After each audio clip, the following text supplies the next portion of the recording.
Hoy es un día especial, dentro de todos los días han sido especiales en el campus de excelencia, pero es un día especial porque es un día intenso en cuanto a contenidos, en cuanto a las personas que nos acompañan, porque además sus agendas están muy saturadas y han hecho hueco en ellas para poder venir, aunque algunos sea solo ida y vuelta, y por tanto les agradezco especialmente el que estén aquí. A mí me gustaría, antes de empezar y dar paso a lo que es el día de hoy, hacer una mención especial a una persona muy querida para mí, un amigo, que es Alan Martín, el que fuera presidente del Gobierno de Canarias y que es la persona gracias a la cual el campus existe, porque él fue el primero que creyó en el año 2005 que esto era posible y el primero que me apoyó, con lo cual el campus de excelencia existe porque Alan Martín quiso que existiera. Entonces yo quiero, y lo hago públicamente, darle las gracias por ello.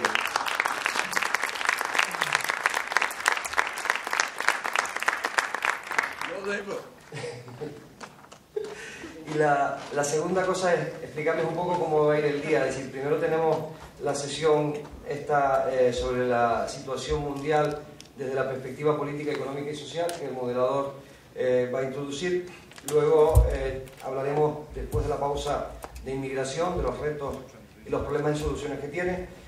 Luego había una conferencia extraordinaria que era del presidente de México, de Felipe Calderón, que bueno, ha sido cancelada por su gabinete por razones habituales de las agendas de los mandatarios, que nunca uno está seguro hasta el día antes si sí o si no. Y a veces pasa, como pasó en Canarias, que 6 horas antes de una conferencia de un presidente también la cancelan, pero en fin, eso pasa. Pero no vamos a salir perjudicados porque tenemos la suerte de tener mano a mano nuestro amigo Balbir Matura, el que ustedes se quedaron el otro día con ganas de oír, pues va a hacer una reflexión muy curiosa en un formato totalmente nuevo que va a ser un diálogo, un intercambio entre dos pesos pesados, Balbir Matura y Manuel Carballo. Harán entre ellos dos una curiosa discusión moderada, pero creo que les va a gustar el formato que hemos pensado. Y luego ya esta tarde tenemos la sesión de Economía Mundial, Retos y Riesgos, con un grupo de personalidades que creo que va a ser fascinante. Espero que lo disfruten, espero que este día les guste y aprovecho la oportunidad para agradecer a todos nuestros invitados de hoy, como he hecho todos los demás días, la gentileza que han tenido en compartir con nosotros el Campus de Excelencia 2009. Así que sin más doy la palabra a Antonio Pérez, el moderador, dándole las gracias también porque también fue atracado hace unos días por mí para que viniera hoy a moderar esta sesión con su reconocida maestría. Gracias, Antonio. Muchas gracias.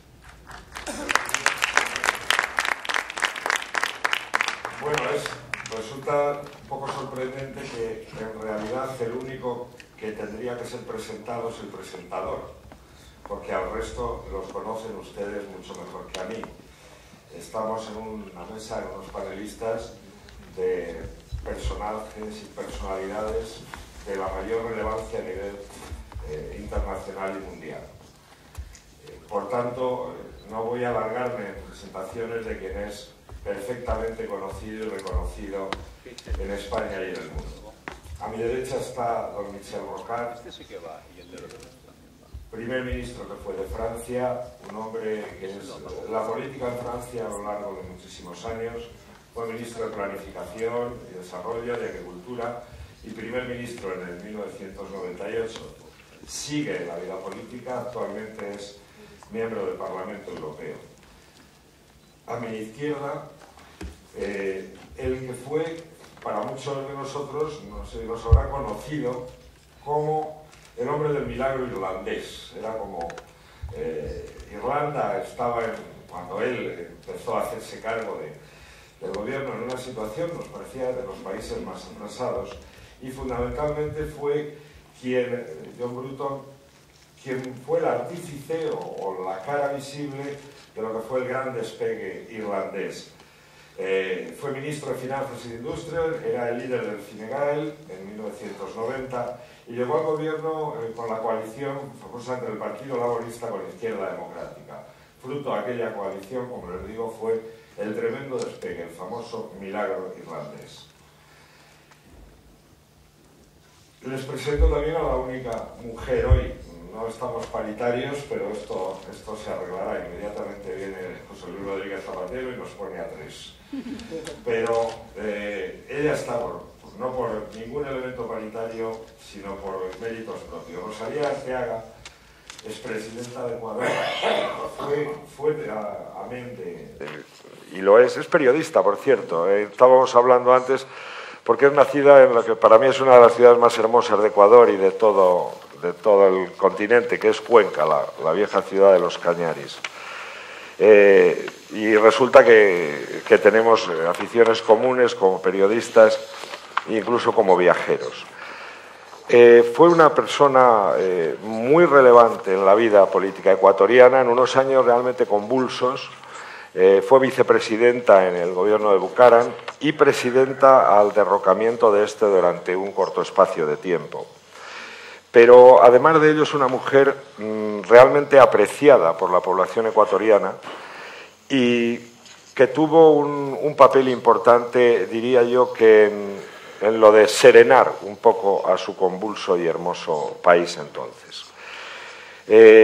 Y por último, les presento al único español, junto con mí, participante hoy en la mesa, que es Adán Martín, canario, presidente de Canarias.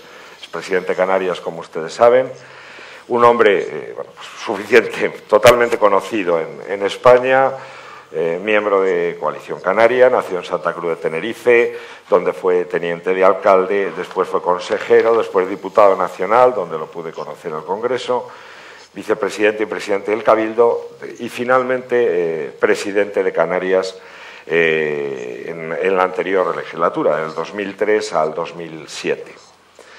A todos ellos les voy a pedir en una primera intervención a cierta brevedad y vamos a comenzar, si les parece bien, por una pequeña exposición sobre... Porque si hay un año, si esta mesa tiene hoy un sentido, yo creo que la tiene siempre, pero hoy es quizás el año, el 2008 y el 2009, donde nos hemos dado cuenta, quizás por desgracia, hasta qué punto el mundo es uno, hasta qué punto estamos inmersos todos en esa aldea global. Y esa situación mundial, desde las perspectivas política, económica y social, fundamentalmente en el año 2008 y en este 2009 que estamos viviendo, la expresión economía y crisis nos ha golpeado a todos, diría que por igual o cada uno con sus elementos específicos, pero todos lo hemos sufrido, desde los países más ricos, la Unión Europea o los países emergentes. Así que creo que es apropiadísimo el título, apropiadísimos las gentes que hoy nos acompañan y que estoy convencidos que nos van a dar ideas importantes. Señor Gokar, su turno. Beaucoup. Tout le monde comprend. Vous avez la traduction, ça marche bien, vous m'entendez? Perfectamente. Ça a l'air d'aller. Comme vient de le dire notre modérateur, nous sommes dans une période difficile et nous vivons la séquence d'une longue crise. Mais dans cette séquence de crise dont nous ne sommes pas sortis, il y a des périodes plus ou moins graves, des périodes où s'esquisse un consensus vers une voie de sortie, où se règlent d'autres problèmes. Il me semble qu'aujourd'hui, depuis l'été dernier, nous sommes dans une mauvaise période de la suite de la crise, et je voudrais dire très vite pourquoi. Premièrement, il y a une conjonction d'événements désastreux qui aggravent le paysage.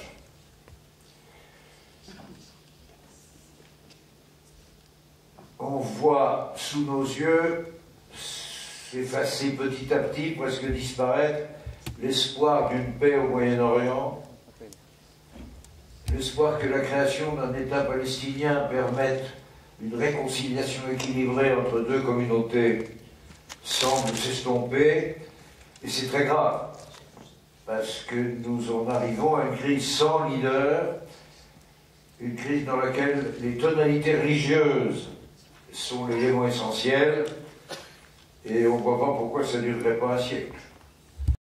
Un premier élément qui aggrave les sentiments, les crispations, les relations internationales. Le deuxième élément, c'est que la grande conférence mondiale de Copenhague, COP15, pour que la planète combatte les effets et les dangers du réchauffement climatique, pourrait bien échouer.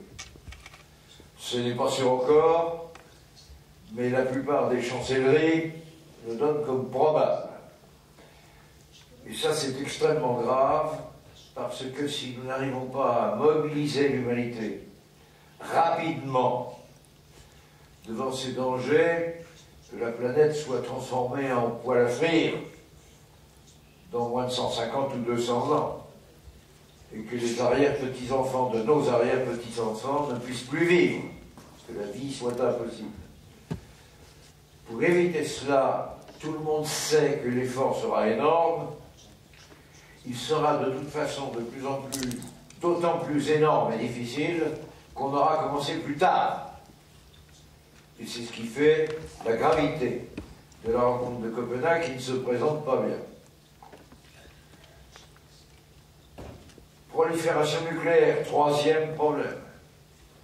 Si la Corée du Nord donne des signes de calme et qu'on a l'impression que là, une négociation s'est pas trop mal passée, du côté de l'Iran, rien au contraire ne laisse espérer une diminution de nos craintes, une solution internationale acceptée par l'Iran qui mette fin à ce risque.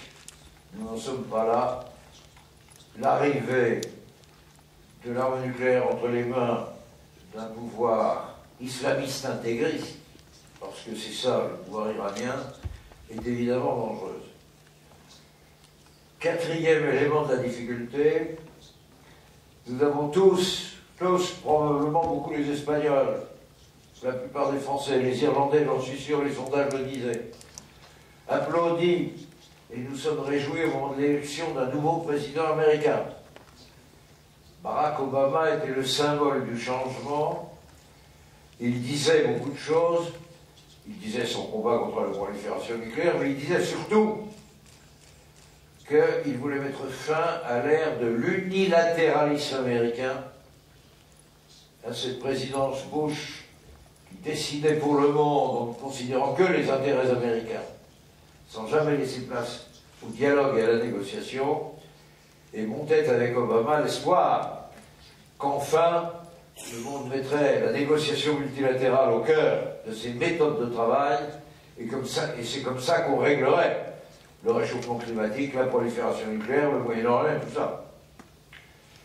Or, Obama est en difficulté extrême, aussi bien chez lui, où le Sénat est maintenant saisi avec un rapport de force pas très suffisant de la grande convention, de la grande législation par laquelle devrait être créée aux États-Unis une assurance maladie universelle. Les États-Unis sont le dernier grand pays civilisé qui n'y est pas encore. L'Espagne, la France, l'Irlande, on l'a. L'Équateur aussi, d'ailleurs, je crois bien. Les États-Unis, pas encore. C'est au fond un scandale de civilisation. Et pour réussir cette bataille-là, le président Obama aurait grand besoin d'être renforcé par un grand succès à l'extérieur. Mais aussi bien l'Iran n'a pas saisi la main qu'il avait tendue, et Israël refuse d'exécuter la demande au nom de la paix du président Obama d'arrêter ce mouvement dangereux des nouvelles colonisations juives en terre palestinienne. Et Obama est coincé. Et l'usure, la défaite de ce président est évidemment une grande aggravation des chances que nous avons de traiter toutes nos difficultés. Ça, c'est le contexte. C'est le semestre. Nous sommes toujours en crise. Et c'est peut-être là le plus grave. Je ne sais pas comment on va suivre la discussion, parce qu'il y a beaucoup de savoir technique à incorporer, je ne m'en mêlerai pas. Je voudrais simplement dire ceci. Nous vivons présentement, dans nos pays d'Europe, et aussi beaucoup aux États-Unis. La période, après l'été 2009, d'un complot. Un complot mensonger qui nous dit que la crise est finie. Ce complot mensonger, il est proposé par le président de grande banque, il est appuyé par toute la presse, qui en a assez de commenter des drames, et surtout appuyé par l'ensemble des gouvernements, que ça arrange. Or, ce n'est pas vrai. Qu'est-ce qui se passe? Pendant le début de l'année 2008, cette crise multiforme et longue avait pris la forme des faillites bancaires gigantesques, la plus visible et la plus forte ayant été la faillite de Lehman Brothers. Il y en avait eu une douzaine avant, une douzaine après. Lehman Brothers, on l'a laissé en faillite. Toutes les autres, on les a sauvées. Et c'est comme ça que se transmettait l'arrêt d'activité, l'arrêt du crédit interbancaire, et donc le ralentissement de l'apport de financement par la banque à l'industrie et à l'agriculture et aux services pour développer l'activité réelle, l'activité non financière, l'activité réelle. Mes amis, vous êtes des contribuables, vous avez été admirables, vous avez été courageux. Ce sont les contribuables qui ont sauvé les banques, avec des engagements jamais vus dans l'histoire, et surtout pas demandés au nom de la théorie. La théorie, c'était les marchés sont auto-équilibrants, tout équilibre de marché est optimal, n'y touchez pas. Si vous voulez corriger les insuffisances environnementales ou sociales d'un équilibre de marché, vous utiliserez des subventions, des taxations, des impôts, des réglementations, vous ferez plus de perdants que de gagnants. Cette théorie s'appelle le monétarisme. Elle a été créée par Milton Friedman et l'école de Chicago. Elle a 14 prix Nobel qui nous ont mis dans la seringue. De cette théorie annonçait qu'il fallait se débrouiller en privé. Sagement, nos chefs de gouvernement, partout, ont compris que le privé seul ne pouvait rien faire. Heureusement qu'ils l'ont compris à temps. Sinon, on aurait eu 25 millions de chômeurs de plus. Et l'appel aux contribuables à sauver le système bancaire mondial. Les engagements, ce n'est pas nécessairement des paiements, mais c'est des garanties données par les contribuables américains au système bancaire américain, montent à 80% de la valeur annuelle du produit intérieur brut. Le chiffre est le même en Grande-Bretagne. 80% de la valeur annuelle du produit intérieur brut. Des garanties. Peut-être pas des déboursements complets à la fin, on verra, mais tout de même. Pour l'Union européenne en moyenne, le chiffre est moins écrasant, mais il est de 36% de la valeur d'un produit intérieur brut européen mis en garantie dans les banques. Le problème de savoir comment on remboursera tout ça, on verra après. Pour le moment, la transmission des faillites et du chômage par les faillites bancaires s'est arrêtée grâce aux contribuables. Du coup, nos dirigeants de banque disent « Formidable, on a été sauvés, merci les contribuables, on recommence, on repart. » On repart comme avant. Parce que le pouvoir bancaire, aussi bien aux États-Unis qu'à la conférence du G20, que surtout en Grande-Bretagne où c'est le plus visible, se bat contre les réformes du système mondial financier et bancaire qui auraient été nécessaires à cause de la crise. Il y aura toujours autant de produits dérivés, on n'a pas touché aux produits dérivés, et donc la capacité de faire des bulles spéculatives sur un produit reste grande. Or, mes amis, c'est ça qui avait expliqué les grèves de la faim en Afrique sur le blé et le lait en 2006, parce que pour la première fois, les produits dérivés s'étaient occupés du blé et du lait, et ils avaient phosphoré des bulles avec une monnaie virtuelle. Rappelez-vous un chiffre pour mesurer tout ça. En 1970, avant toutes ces folies, pour $1 commercial qui circulait sur la planète, il circulait aussi, c'est-à-dire achat, vente, import, export et services. Il circulait aussi $1 financier, prêt, remboursement, avance de trésorerie, actions, obligations. En 2006, avant la crise, pour $1 commercial qui circulait dans le monde, pour l'import, l'export, les services, il circulait entre 90 et $120 financiers. Une folie de liquidité virtuelle qui s'était créée à l'occasion des échanges de promesses de vente à un certain prix dans un certain moment. C'était ça les produits dérivés. Et c'est ça qui a fait éclater des bulles sur le pétrole, mais surtout sur le blé et sur le lait, où pour la première fois les produits dérivés avaient baissé. Ça va continuer, c'est une bonne nouvelle, on va pouvoir recommencer, puisqu'on est sorti de la crise. Et d'autre part, le chômage monte dans tous nos pays, mais ça c'est pas en discussion. Dans tous nos pays, le travail précaire a atteint un niveau terrible. Nous sommes entre 15 et 20, 21. Nous sommes pour le travail précaire entre 14 et 18, 19% plutôt, du total de la population active de nos pays, États-Unis et toute l'Europe. Et ça continue. Il s'y ajoute maintenant du chômage complet. Et nous avons même beaucoup de pauvres qui ne sont même pas chômeurs ni précaires, c'est-à-dire des adultes valides exclus du marché du travail. Ça continue. Parce que la fin de la crise bancaire n'a pas reconstitué les patrimoines financiers. Les patrimoines financiers des entreprises non bancaires, des entreprises industrielles, ils ont été appauvris de la moitié par la crise. Ce qui rend n'importe quel projet d'investissement plus difficile à présenter puisqu'il sera un plus gros morceau dans le bilan. Et d'autre part, le crédit aux entreprises et l'apport d'argent en actions aux entreprises n'a pas vraiment recommencé. Donc nous sommes toujours en crise, et à mon avis pour des années. Mais ça, on n'en parle pas, c'est pas convenable, parce que les autorités de la science économique ont fait leur accord sur le bilan du système bancaire et financier, craqué à cause d'excès qui relèvent de l'immoralité. Bon, c'est facile de se mettre d'accord là-dessus.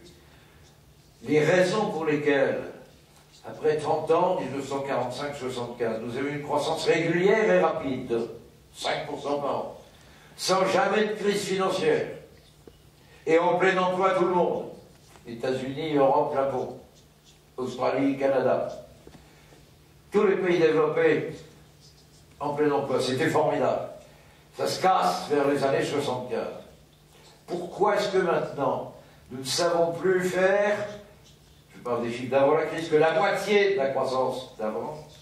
Nous sommes tous en chômage grave, en détérioration du marché du travail, et nous nous offrons une grande crise financière tous les 4 ou 5 ans.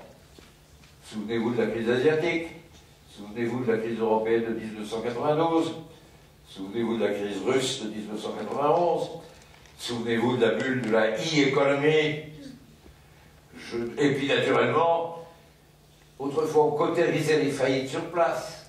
Depuis qu'on nous a changé le capitalisme, chaque fois qu'il y a une difficulté monétaire, Mexique, Argentine ou Brésil, ces 3 années différentes dans les 15 dernières, ça entraîne tout le continent. Ça a changé de nature. Et ça va continuer comme avant. Alors voilà mon inquiétude. Naturellement, le fond de la question, c'est l'analyse intellectuelle des raisons de cette crise. Mais comme toutes les autorités qui parlent au nom de l'économie, ce sont des autorités qui ont eu leur grade sous l'autorité des 14 prix Nobel monétaristes. Tous les gens qui sont payés pour donner des conseils économiques à nos gouvernements, ils ont cru que les marchés étaient auto-équilibrants. Ils ont cru que tout équilibre de marché était optimal. Imaginez le désastre d'une science.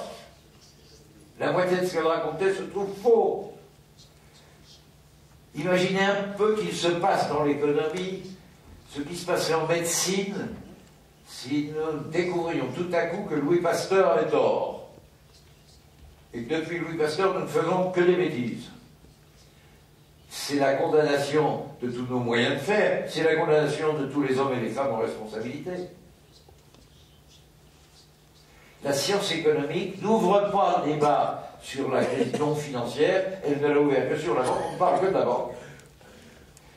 Et la stagnation et l'arrivée en grande précarité sur le marché du travail de notre capitalisme, elle est toujours là. Alors j'ai des idées là-dessus, mais ça c'est un séminaire. Il faut 1h30. Donc je m'arrête en vous laissant vous livrer ce message modérément optimiste. Sí. Gracias, señor Rocard. Pues yo creo que ha dejado exactamente en un punto que me permite hacerle, sugerirle al señor John Bruton que nos aporte alguna expectativa. La pregunta sería, ¿usted cree que el mundo ha aprendido algo con esta crisis? ¿Que Europa ha aprendido algo? ¿Hemos sacado alguna lección del tema? ¿La ha aprendido la banca, como dejaba el señor Rocard ahí? Y finalmente, vislumbra desde su experiencia de gobernante, vislumbra o nos puede hacer alguna perspectiva de la posible salida de la crisis. I fear it is not wrong. I think we're only beginning to learn from the crisis. I think, truthfully, the crisis took all of the elites in the world almost completely by surprise. Very few people actually predicted what was going to happen. Even though the signs were quite obvious, we can see now. We can see, for example, that there was a major financial imbalance in the world, in that China was exporting too much, saving too much, spending too little. The United States and parts of Europe, on the other hand, were exporting too little, saving too little, and spending too much. And that, if you like, provided the seed capital, that gap, that additional money that the Chinese were spending, that provided the seed capital, which, as Michel has explained, was multiplied 90 times in the financial markets. And it created this huge bubble. What I think we've got to do now is focus on the essentials. One of the essentials is to have a banking system that people can trust. And that means, I think, separating investment banking from mainstream deposit-taking banking. And I think, for example, there should be an absolute ban imposed on deposit-taking institutions speculating in the markets with their own money. If people commission them to use their money to speculate with, someone else's money, that's okay. But the money of the bank should never be allowed to be speculated with, as it was in recent times and has led to the crisis. That should be simply made a criminal offence and banned. I think there is too much confidence in the idea that all-seeing regulators and comprehensive regulations will solve the problem. The idea that somehow or other, if you collect more and more information about what's happening, that some very wise central banker will be able to see the problem in good time and stop it. The truth of the matter is, even the wisest central banker is part of the herd. He's part of the society, and if the society is losing its bearings, central bankers lose their bearings too, because they're part of society. They're just human beings. And it doesn't matter how much information they get, they will not actually interpret the information correctly. If the mood is extremely optimistic, they will not see the signs that go against the mood. So that's why I'm not overly confident in the effectiveness of all of these proposals to have, new regulations for hedge funds, new regulations for rating agencies, new capital requirements for banks, new rules of disclosure for banks. We'll get a lot more information, but I question whether we will actually interpret it properly. And that's why I think that we need rules that are simple. We need to ban certain things. We need to say this is forbidden. And one example I have just given. I would like, without going through all of the things that Michel Rocard put forward, because I think he put a very good agenda in front of us all there, I would like to say that I think it's important to understand why we have problems in Copenhagen. The problem is with the 18th century US Constitution. The US Constitution was drafted before the French Revolution, and it says that a treaty to be endorsed by the United States has to command 67 of 100 senators. That's almost impossible.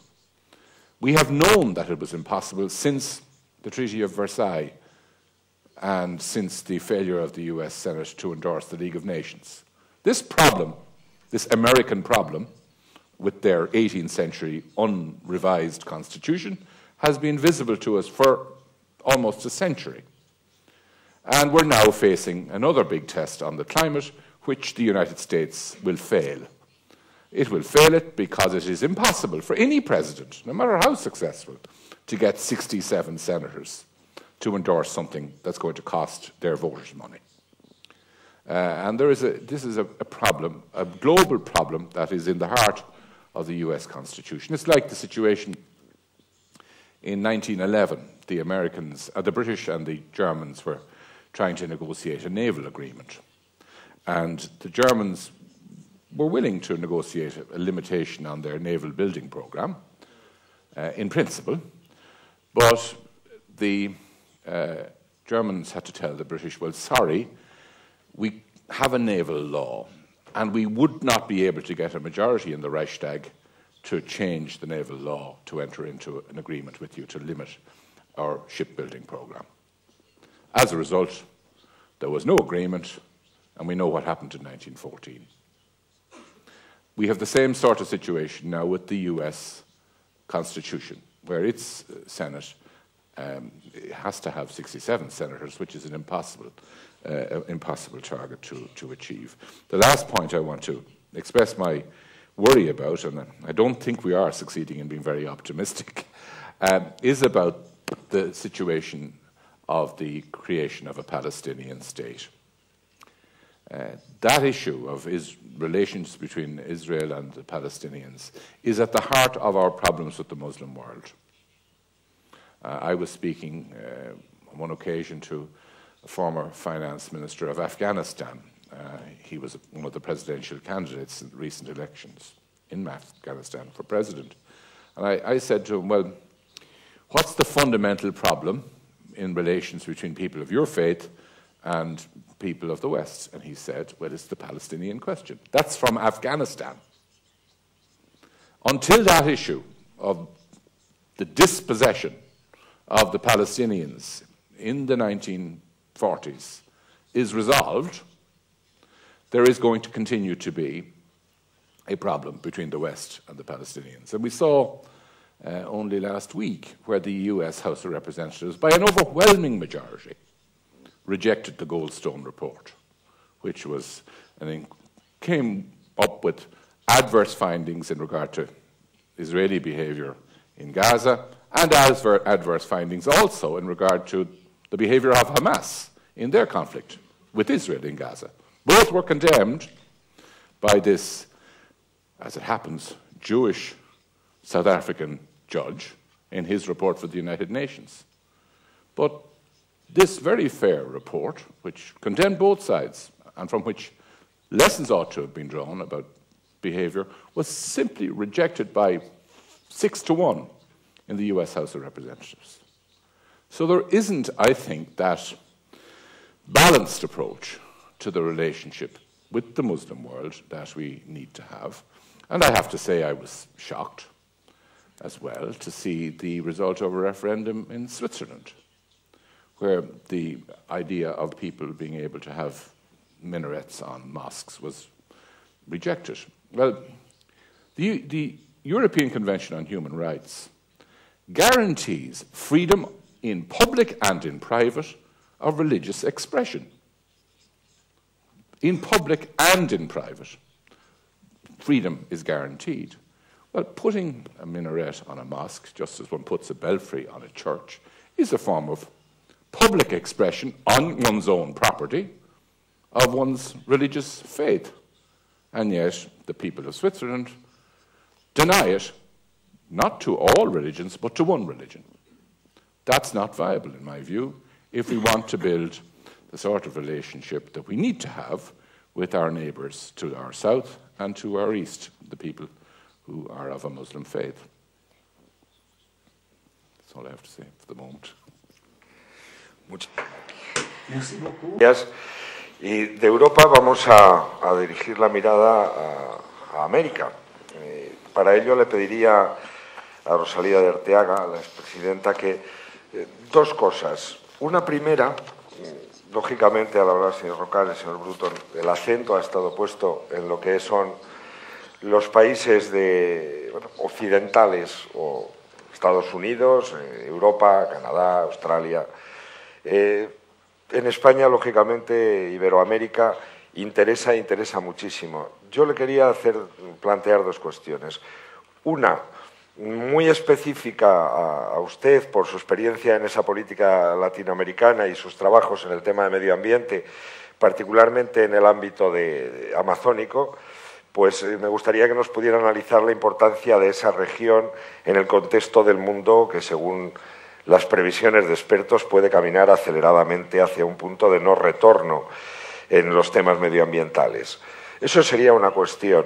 Pero también le pediría alguna reflexión sobre lo que es la situación global en el conjunto del continente centro y sudamericano.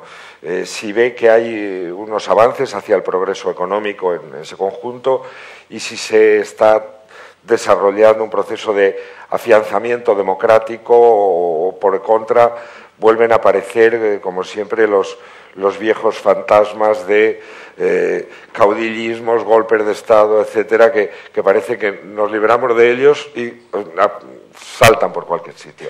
Esas serían las dos cuestiones que me gustaría que nos respondiera. Gracias, buenos días a todos. Y quiero expresar mi agradecimiento a José Ramón Calvo por esta invitación, pero también agradecer la oportunidad de ser, de alguna forma, en este panel la voz de América Latina y la voz de la mujer, y decir que estoy ante un compromiso complejo, tanto por las preguntas como por esta situación en que me he colocado. Decirles que en este mundo de incertidumbres en el que vivimos, porque si algo puede caracterizar a este siglo que ya empieza a gastarse, al siglo XXI, es la incertidumbre.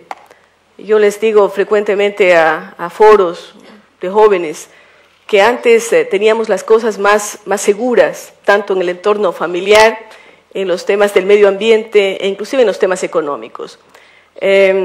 Pero que de un tiempo a esta parte esa incertidumbre se ha aguzado, tanto por la crisis económica, las crisis sociales e inclusive familiares, como por la preocupación que tenemos todos los habitantes de este planeta, o que debemos tener todos los habitantes de este planeta por el tema del medio ambiente. Yo voy a tratar de ser bastante sintética, aunque aquí el moderador me ha planteado dos temas bastante complejos, que si bien tienen alguna interrelación, pueden ser vistos por separado. Y primero quiero enfocar el tema de América Latina. América Latina me ha gustado calificarlo como el continente de la esperanza, con múltiples situaciones, por ese territorio que ingresa como nuevo a la historia, digamos a la historia occidental, pero también por las perspectivas de crecimiento, por las posibilidades de encontrar desde nuevos vegetales, nuevas soluciones de todo tipo, hasta por el hecho de ser un continente poblacionalmente de jóvenes. Sin embargo, y como lo decía nuestro moderador, hay vientos nuevos que soplan en América Latina, vientos que no son muy favorables. Y yo tengo que expresar la preocupación que sentimos respecto al surgimiento de regímenes populistas con un viso fuertemente antidemocrático. regreso a estatismos que, si bien, y coincido perfectamente con el ministro Rocard, no podemos dejarle todo al sector privado, pero tampoco es saludable acumular todo en manos públicas. Y esto está empezando a darse, y lo puedo aseverar por lo que ocurre en mi propio país, pero también por lo que uno mira en otros países, como el propio caso de Venezuela, en que se empieza a acumular demasiado en manos del Estado, a limitarse totalmente la actividad privada y a generar un clima poco democrático. A veces, inclusive, podemos hablar de dictaduras plebiscitarias, riesgosas para el continente y riesgosas para el planeta. Conflictos que se creían descartados, compras de armas inusitadas. América Latina está comprando más armas en estos últimos años que en todos los años anteriores, que realmente hacen que tengamos una preocupación sobre ese resurgimiento, inclusive de conflictos binacionales o trinacionales, que por problemáticas de carácter económico, de carácter de límites, etcétera, están volviendo a agitarse. También creo yo que es indispensable que los países europeos, los Estados Unidos, los países llamados del primer mundo, miren con un poco más de detenimiento a América Latina, y no solamente al Brasil. Brasil, que aparece como uno de los integrantes del BRIC y que es un gran país al que quiero muchísimo, inclusive por haber vivido allí los últimos años, pero la interrelación existente entre este mundo global hace, y allí voy a desembocar un poquito en el tema medioambiental, que así como se decía antes que cuando Estados Unidos estornuda, el resto del planeta tiene un resfrío y a veces una pulmonía, podríamos decir que cualquier cosa que acontezca en cualquier lugar del planeta, y particularmente en un bioma tan extraordinario pero tan frágil como la Amazonía, le importa al resto del planeta.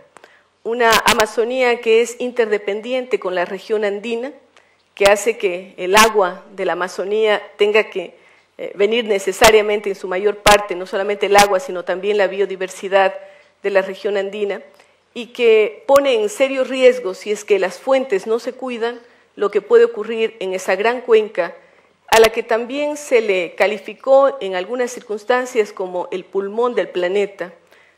Yo diría que la Amazonía, más que el pulmón del planeta, es una especie de aire acondicionado del mundo, ¿no? Porque es uno de los grandes moderadores del clima en el planeta, con implicaciones en todos los continentes, con implicaciones en todas las regiones del mundo.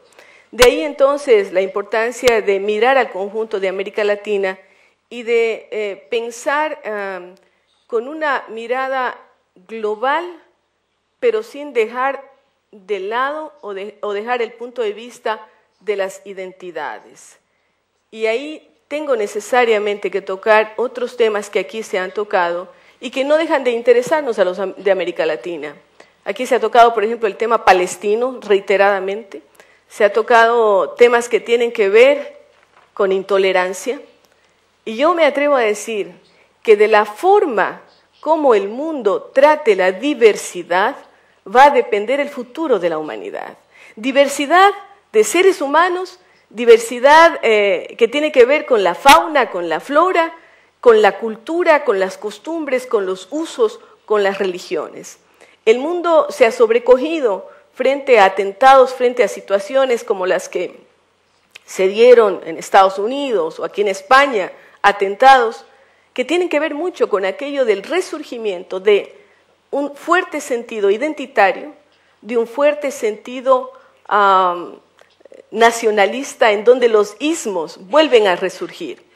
Y ese mundo global aparece como en choque contra lo local que es la propia identidad, la forma en que nosotros concebimos, miramos al mundo, queremos que sea ese mundo. Y yo creo que de la conjugación de lo global y lo local, tal vez avanzando a criterios como lo glocal, no es que sea muy amiga de los neologismos, pero a veces hay que conjugar conceptos que se trasuntan en palabras, ¿no? Lo glocal, es decir, sabemos que estamos en una aldea, como decía McLuhan, pero que al mismo tiempo esas revoluciones que nos han puesto en contacto a unos con otros, lo que tiene que ver con la comunicación, las crisis económicas que nos muestran la fragilidad de unos con relación a otros, el tema que tiene que ver con el medio ambiente, hacen que sabemos que estamos en este mundo global, pero al mismo tiempo lo local, aquello que nos marca nuestros usos y costumbres, es algo que de alguna forma intenta surgir cada vez más pujante frente a un afán uniformizador. Y creo que en este contexto América Latina tiene mucho que aportar y tiene también mucho que sufrir. A veces, desafortunadamente, no vivimos o no trazamos nuestra vida por las experiencias ajenas, ¿no? Y esas experiencias que parecería que deben ser aleccionadoras no siempre son tomadas en ese sentido. Así es que por un lado hay una voz de esperanza, por otro lado hay una voz de preocupación en lo que tiene que ver con el futuro de mi continente, pero al mismo tiempo lo que significa este continente dentro del contexto global. Utilicé la palabra mí intencionalmente, porque cada uno defiende lo suyo, lo propio, su forma de ser, pero esto no debe impedir el mirar con esos ojos de tolerancia, de respeto a los otros. Lo mío, lo que me circunda, es valioso. Lo tuyo, lo que te circunda, es tan valioso para ti como para mí. Y creo que por ahí podemos ir apuntando a algún tipo de soluciones, si es que aquí vamos a conversar no solamente de las crisis, no solamente de los problemas, pero también qué aporte con este peso enorme de talento que hay en esta sala, con los premios Nobel que hemos escuchado en estos días, con los políticos con su experiencia, con los jóvenes con su esperanza. No creo que podamos quedarnos simplemente en el listado de los problemas. Tenemos que buscar un poco más allá y hacia allí apuntaría tal vez en una segunda intervención. Gracias. Muchísimas gracias. Para cerrar el panel, llega el turno del expresidente del Gobierno de Canarias, don Nadal Martín. Les digo ya que una vez que finalice su intervención, les invito a todos ustedes a tomar la palabra sin más preámbulos, y al público, si tiene alguna cuestión que plantear, creo que a través de una tarjeta las pueden hacer llegar a este moderador para darles curso. Entre Europa, cuando uno sale de Europa y va hacia América, y sale incluso de África, va hacia América, hay un sitio que se llama Canarias. O sea, que es el sitio por donde vamos precisamente allí y por donde fuimos allí. Y quizás es la autonomía más sui generis de las autonomías del Estado español, pues por muchas razones. Insularidad, otro océano, otro lugar. Desde esa experiencia de haber dirigido una comunidad tan puente, tan en medio del mar y tan lugar de contacto, incluso hasta lingüístico, porque a mí siempre me ha sorprendido cuando voy a Iberoamérica oírles hablar en muchas ocasiones, decimos, pero si hablan como canarios, porque en realidad los venezolanos, por ejemplo, colombianos, etcétera. Pero a mí me gustaría que nos diera una visión desde ahí hacia ese conjunto, y también algo que quizás esté latiendo, y es el tema energético. Uno de los elementos sobre esta crisis que tanto se está discutiendo es el asunto de la energía. Y Europa y España en este sentido es puntera. Estamos trabajando y desarrollando energías limpias, energías alternativas. Pero la pregunta también pudiera ser, esas energías que nosotros tanto queremos o tanto auspiciamos, ¿son válidas a lo mejor para esos países en vías de desarrollo, dado que sí son limpias, pero también es cierto que son muy caras? En fin, sobre todo ello le ruego una reflexión. Bueno, yo no sé si tengo... Perfectamente, sí. ¿Se oye? Sí. Vale. En primer lugar, a mí me gustaría felicitar hoy a José Ramón Calvo, porque fue el creador del campus de excelencia. Fue una anécdota que lo pudiera apoyar y tuviera la suerte de que cuando presidía el gobierno de Canarias se planteara el campus, y ha hecho un enorme esfuerzo por mantener a tanta gente con tanto conocimiento reunida y intentando hacer reflexiones y aportar al mundo y aportar también con esa visión global y local soluciones, ¿no?, a los grandes problemas que están planteados, ¿no? Es indudable, y lo han dicho todos los intervinientes, que estamos en una crisis importante, pero a mí me gustaría destacar que en los últimos 20 años han ocurrido muchas cosas. Hemos pasado de la política de los grandes bloques, con la caída del muro de Berlín, y hemos celebrado hace poco los 20 años, de un mundo bipolar, donde una serie de países intentaban jugar un papel político y económico, pero muy polarizado en las dos grandes potencias mundiales. Pasamos a un mundo prácticamente unipolar,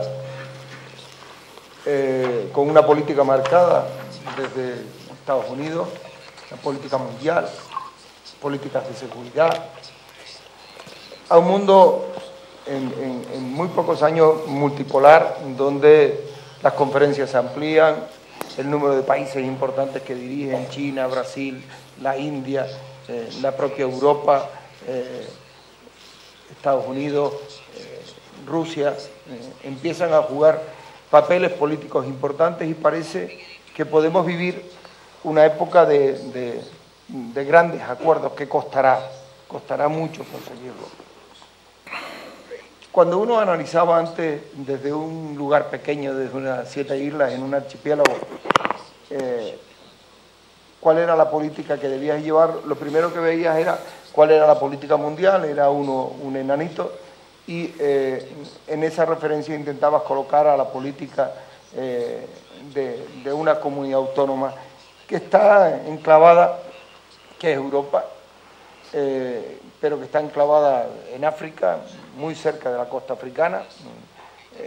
90 millas es la distancia entre África y la isla de Fuerteventura, pero con una conexión enorme con América, porque fuimos emigrantes a toda América, y tenemos muchísimas personas que siguen manteniendo sus vinculaciones familiares, y que además hoy el mundo de las nuevas tecnologías y el transporte ya no era aquella migración que te ibas y no volvías nunca más, o volvías una vez en tu vida, sino que ahora se pueden mantener en conjunto y en común, ¿no? Consecuencia de esa globalización, donde creo que es muy importante también mantener lo local, mantener las características de cada uno de los pueblos. Consecuencia de esa situación,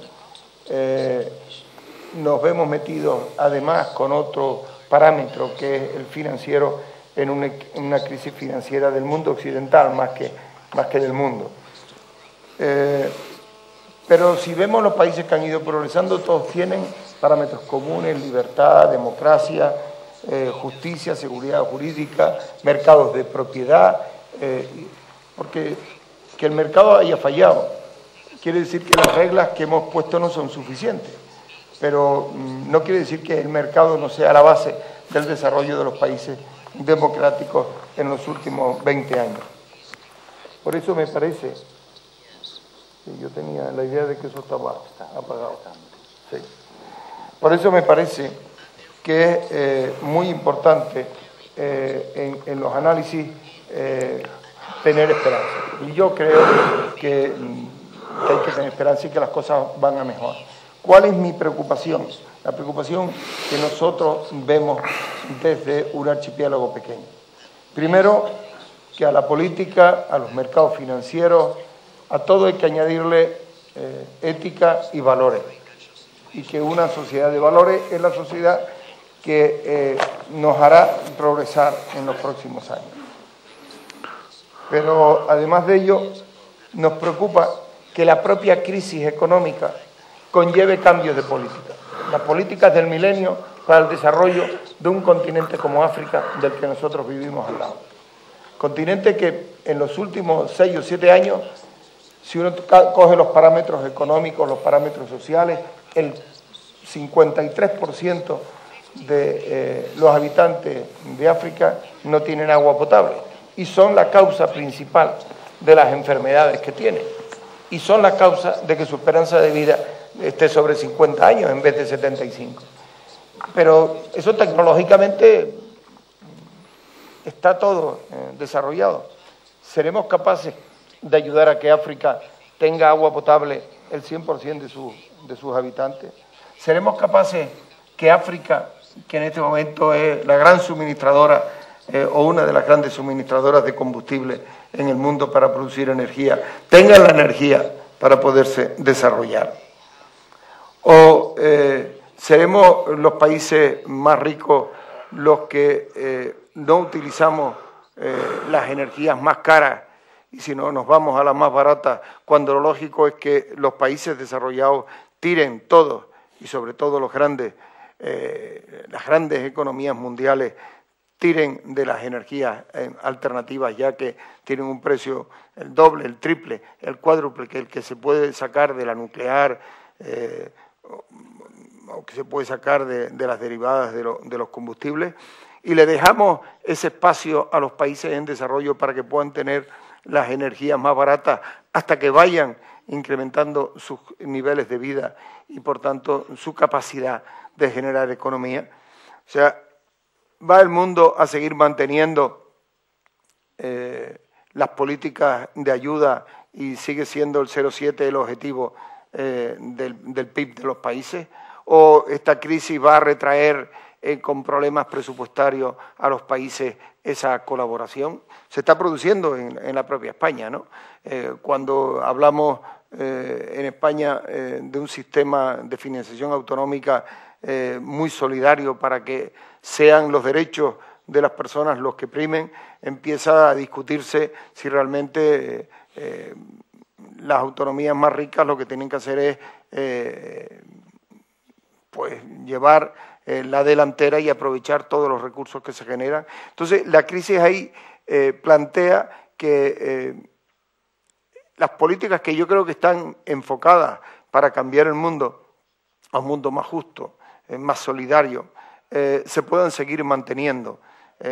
Como digo, políticas energéticas adaptadas a esas circunstancias, al tercer mundo, políticas del agua, las grandes políticas sociales, educativas y sanitarias de esos países para que podamos tener toda la igualdad de oportunidades, las políticas de cooperación que se puedan realizar con la propia América Latina, que se está convirtiendo en un motor con países como Brasil, pero lo cual indudablemente es necesario aglutinar sistemas democráticos alrededor.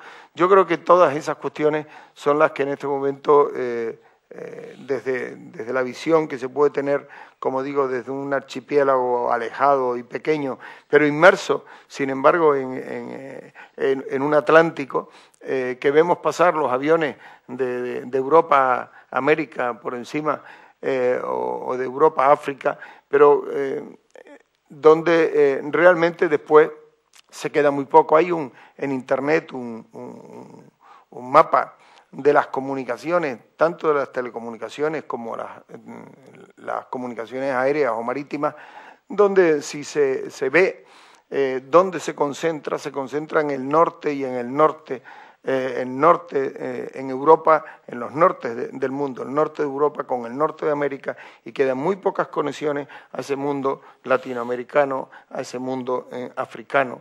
Y sin embargo, ahí vive una gran parte del mundo, ¿no? Yo estoy impulsando una fundación que hemos creado, ILD Europa, con Hernando de Soto, el peruano, para intentar crear políticas adaptadas a África, donde puedan desarrollar el mercado, pero no un mercado libre que arrase, sino un mercado regulado, social, que haga políticas inclusivas, que los pobres puedan tener su propiedad, que puedan ir avanzando poco a poco, que haya políticas urbanísticas alrededor de esas políticas de propiedad. Y miro a África continuamente porque nos preocupa mucho el desarrollo de África y creo que lo que hay que demandar en este momento es que la crisis no tape el desarrollo de los continentes más desfavorecidos, ¿no? Muchísimas gracias.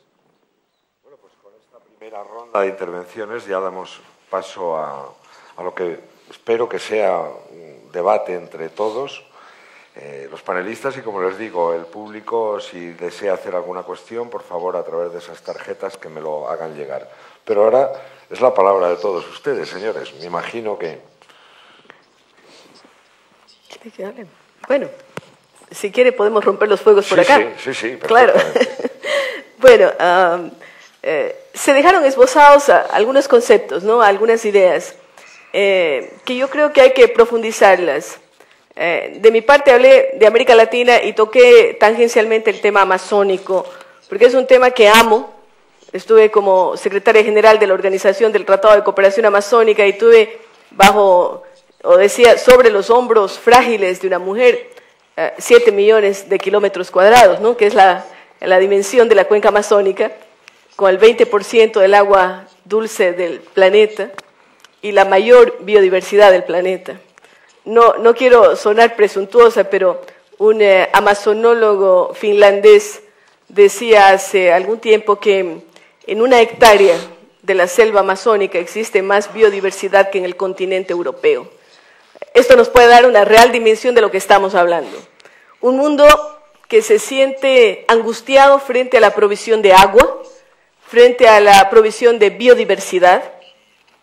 Hace muy poco, ahora en octubre, tuve la suerte de participar con el doctor Luc Montagnier, también premio Nobel, en un foro en que él hablaba sobre medicina, lo que está haciendo el virus del SIDA, y yo tocaba conocimientos tradicionales, biodiversidad, todo lo que esa biodiversidad le da al conocimiento científico, porque de alguna parte viene ese conocimiento, del conocimiento tradicional por un lado, de la experimentación por otro lado, de lo empírico, de lo que tiene que ver con la praxis, y por supuesto que esas sustancias que a veces las arrasamos porque la presión de China, por ejemplo, para obtener mayor cantidad de materia prima, la soya, es importantísima y hace que se desbrocen grandes cantidades, no de hectáreas, de kilómetros cuadrados de selva.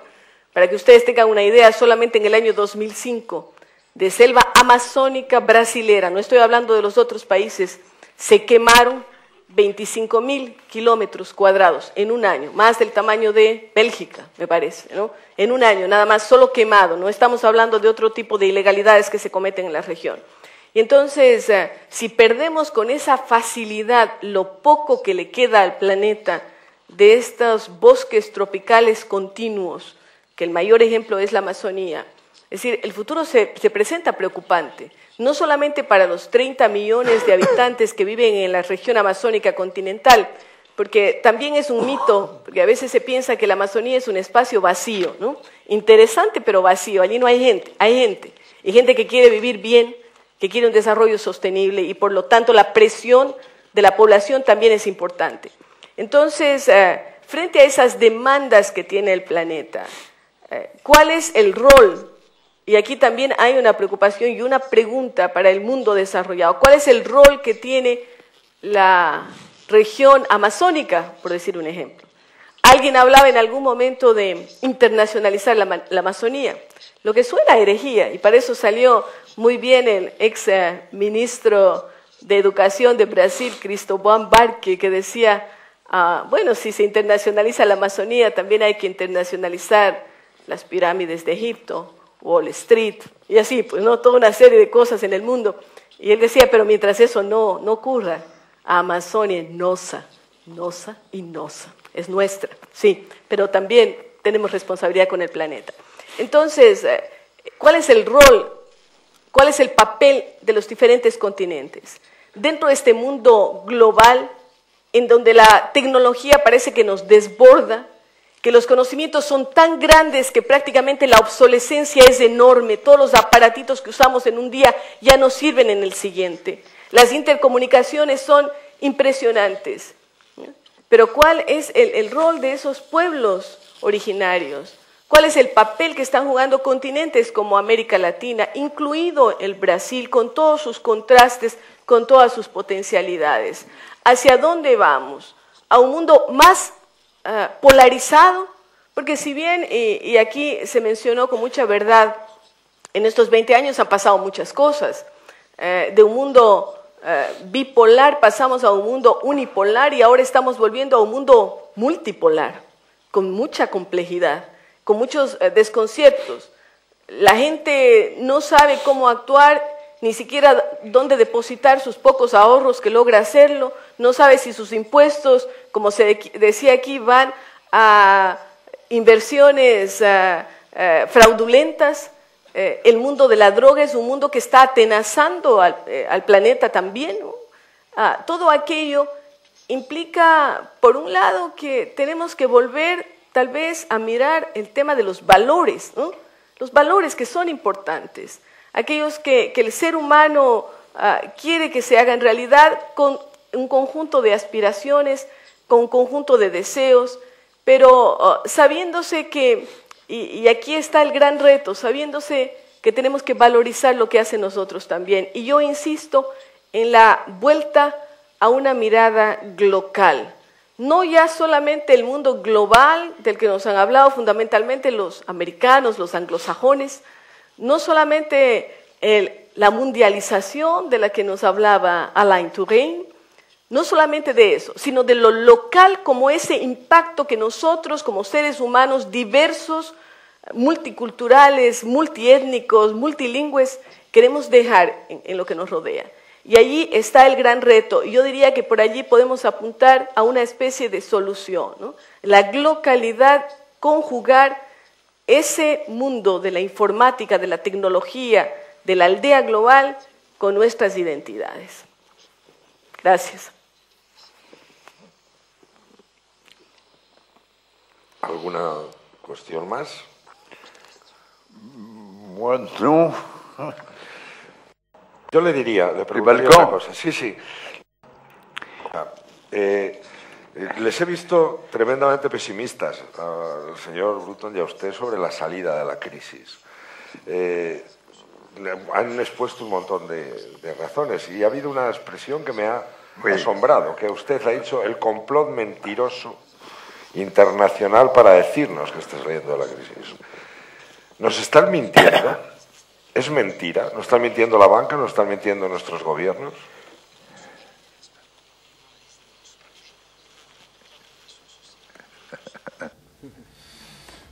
bien volontiers, le mot mensonge, c'est le mot de reprise. Nous sortons d'une période de stagnation, et je vous fais tous suivre, y compris vous, monsieur le modérateur, après tout vous êtes journaliste.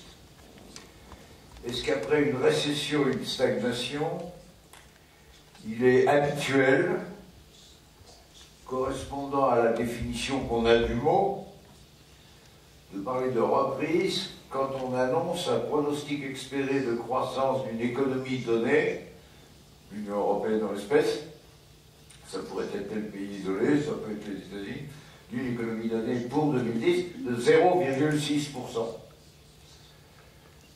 Moi, j'ai reçu de mes professeurs à la faculté, quand je faisais des études, j'essayais d'être sage. J'ai essayé d'être un gouvernant honnête. Ça, c'est plus compliqué. On a du mal parfois. Et de ne pas utiliser les mots en fausseté. Un mot comme reprise ne vient dans ma bouche que s'il y a 3 ou 4% de croissance. Il me semble. Mais je vous laisse juger.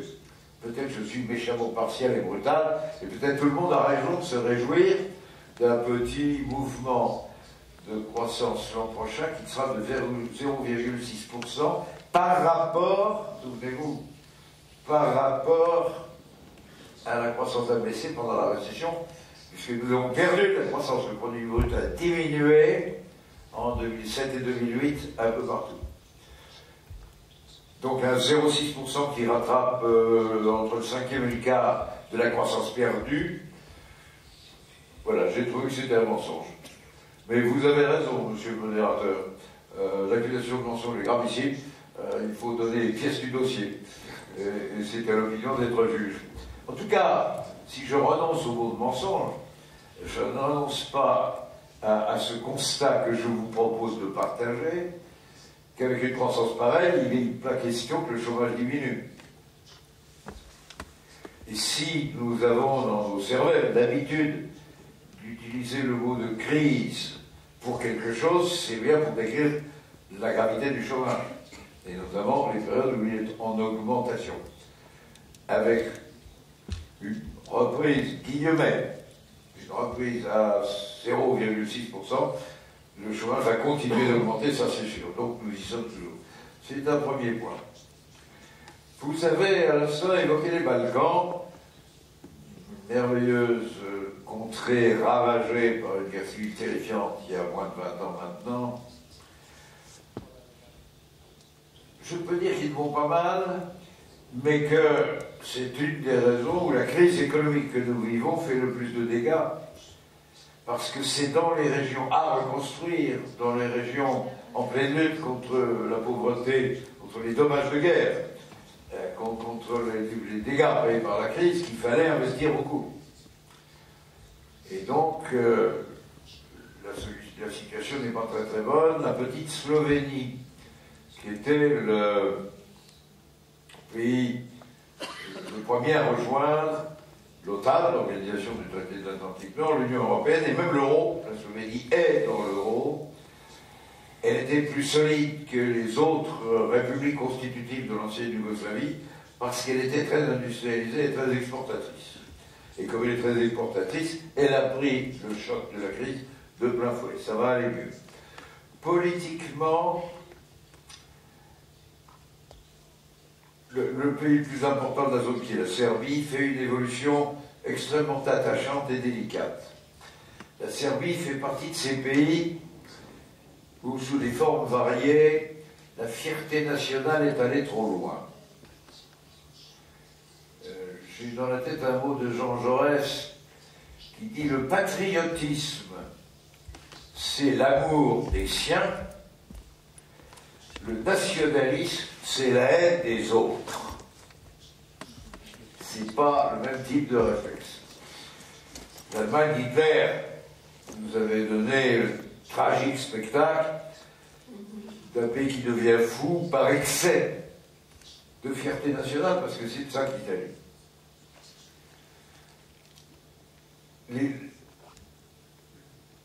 Le génocide, le massacre qui s'est produit en Yougoslavie dans les années 90-11, il était lié à un projet, le projet de Grande Serbie. Les Serbes, les plus nombreux et de bons combattants, de bons militaires, les plus nombreux du coin, avaient le sentiment que l'histoire leur avait coupé les ailes et qu'ils n'avaient pas un espace digne d'eux. Et le tragique, il est dans le monde intellectuel, le tragique. Nous sommes dans une université, nous sommes avec des professeurs. Rappelez-vous ça, la charte de la Grande Serbie est un document approuvé par l'Académie des sciences de Serbie. C'est un document d'origine intellectuelle, et au nom duquel on a commencé la conquête des pays voisins. Tout ça est maintenant à peu près fini. Les politiques, il est né en Serbie de nouveaux partis politiques qui semblent prêts à remettre le nationalisme à sa place. C'est toujours très difficile. Remettre le nationalisme à sa place, quand un gouvernement s'y essaye, si le nationalisme de son pays devient dangereux, en général, c'est un bon système pour perdre des élections. Et l'Équateur est à côté de nous, c'est la vitrine de l'Amérique latine, en Amérique latine, et pas seulement en Argentine. Regardez Argentine, regardez Venezuela. Ce continent a connu les excès de la fierté nationale. Alors je suis heureux de voir que la Serbie devient plus sage, qu'elle a livré l'un, Milosevic, de ses grands criminels de guerre au tribunal de la Haye, et que se préparent lentement les esprits à l'idée que la Serbie pourrait finir par rejoindre l'Union européenne, où est déjà la Slovénie. Si ce mouvement se fait, il aura probablement été précédé par le monde de la Croatie. La Croatie aussi a des responsabilités, une culpabilité dans la gravité des événements, de l'explosion de l'ex-fédération yougoslave, mais moins. Et c'est la Croatie qui est la plus prête à y amener. En fait, nous avons tous le sentiment que tant que ces pays resteront isolés, avec chacun son État, sa nation, sa fierté nationale,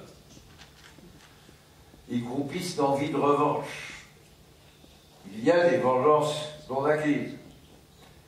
Et c'est vrai que si tout le monde adhère à l'Union européenne, la guerre devient techniquement impossible. Je crois l'Union européenne politiquement morte. Mais économiquement, c'est un bon agrégat de nations qui jouent dans les mêmes règles du jeu. Et le fait de développer ensemble nos économies crée des obligations de réconciliation qui marchent très bien. Non seulement les Français et les Allemands sont aujourd'hui mariés. Il y a 60 ans, les Français et les Allemands s'aimaient comme des Serbes et des Bosniaques. Ou je prendrais même une image encore plus forte, les Français et les Allemands qui avaient fait la guerre 3 fois en 120 ans et 15 fois depuis 500 ans, qui sont plein de cimetières au nom de l'autre, et de monuments avec l'église des noms des morts tués par l'autre, des deux côtés. Nous nous aimions comme des Hutus et des Tutsis, puisque ce qu'on appelle la civilisation a représenté un fabuleux progrès dans l'art de tuer, mais pas un fabuleux progrès dans les sentiments. Mais gérer ensemble, d'abord le charbon et l'acier, puis un grand marché commun, ça apprend à vivre. Nous sommes des peuples réconciliés maintenant. Je vais m'amuser à taquiner mon ami John Bruton et dire ce que je crois. Alors il va nous dire s'il le croit aussi.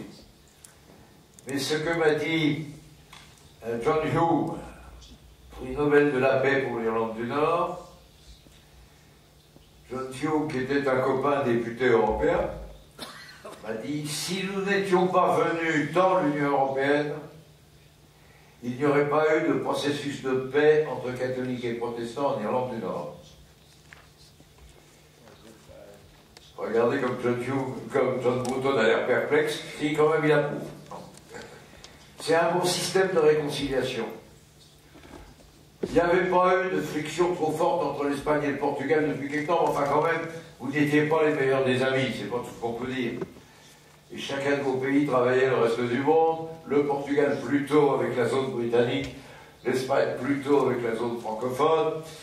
Bref, ça vous fait du bien d'être dans le marché commun ensemble, tout de même. Et puis, miracle, les Allemands et les Polonais sont dans un processus de réconciliation. Alors, mon message sur ce sujet, c'est qu'il faut tranquille, être prêt à accepter l'arrivée des Croates, de la Bosnie. La Bosnie, ce pays qui n'arrive pas à faire un État parce qu'il a 3 communautés, les Serbes, les Croates et les Albanais. Et enfin les musulmans, disons. Il ne faut pas vraiment albanais ceux-là, les musulmans. La Bosnie a besoin de la stabilité et des réconciliations que donnent les procédures de l'Union européenne. Je pense que l'Union européenne fait une faute à n'avoir pratiquement jamais voulu prendre ses décisions de politique étrangère autrement qu'à l'unanimité. Elle n'a pas développé une armée commune. Chaque fois que l'Union européenne décide de contribuer à la paix dans les contingents de l'ONU, il faut rediscuter le prix, le volume qui y va. Pour toute décision de politique étrangère, il nous faut l'unanimité. Nous ne décidons rien. L'Europe a failli éclater au moment de la déclaration de guerre de Bush, enfin d'invasion par les États-Unis de l'Irak, où l'Europe a éclaté. Je crains tout ça beaucoup. Reste que l'art de vivre ensemble produit des réconciliations, et c'est pour ça que je m'apprête à souhaiter la bienvenue, j'y travaillerai, je suis pour, la bienvenue de tous ces pays, y compris la Serbie grosse du Monténégro, de la Voïvodine, et y compris bien sûr l'Albanie, qui viendra derrière, et tout cela contribuera à sortir de sa grande misère traditionnelle. L'Albanie est en plein développement, mais elle part de si bas. C'est un pays massacré par la guerre, on a besoin, massacré par un communisme imbécile, on a besoin de lui donner sa chance. Dans ce même raisonnement, mes amis, je tiens à le dire aussi, malgré la position officielle du président de la République française, je suis un défenseur acharné, et pour les mêmes raisons, de l'adhésion de la Turquie à l'Union européenne. Et je voudrais saluer au passage le fait que jamais l'Espagne n'a manqué, ni dans les décisions et les dires de ses gouvernements, ni dans ses sondages, à conforter cet espoir. Et ma vision est la même. Je souhaite que la Turquie rentre parce que la Turquie a su garder une attitude d'amitié et d'équilibre entre Israël et les Palestiniens, parce qu'elle a une diplomatie du zéro conflit et qu'elle est en pleine période. Elle vient de signer son premier accord depuis 80 ans avec l'Arménie, qui a mis en place une commission d'historiens pour dire vraiment ce qui s'est passé et si l'appellation de génocide est justifiée ou pas pendant la terrible année 1915-1916. Vous connaissez toute cette histoire qui a fait tellement de drames. Réconciliation en cours entre la Turquie et l'Arménie. La Turquie vient d'accepter le retour au pays il y a 2 mois maintenant d'une vingtaine de militants clandestins turcs, mais kurdes, du Parti communiste du Kurdistan, le PKK, qui avait choisi la ligne de l'insurrection armée. Alors ils ne sont pas en prison, ils sont rentrés au pays, avec l'accord des services secrets et de la diplomatie. Ça veut dire qu'on a recommencé à négocier. Et donc on se parle, on ne tire pas. Donc la Turquie a fait des pas décisifs pour améliorer les situations autour d'elle. Elle serait plus forte d'appartenir à l'Union européenne. Nous serions plus forts d'avoir cette influence pacifiante dans toute la région du Grand Moyen-Orient.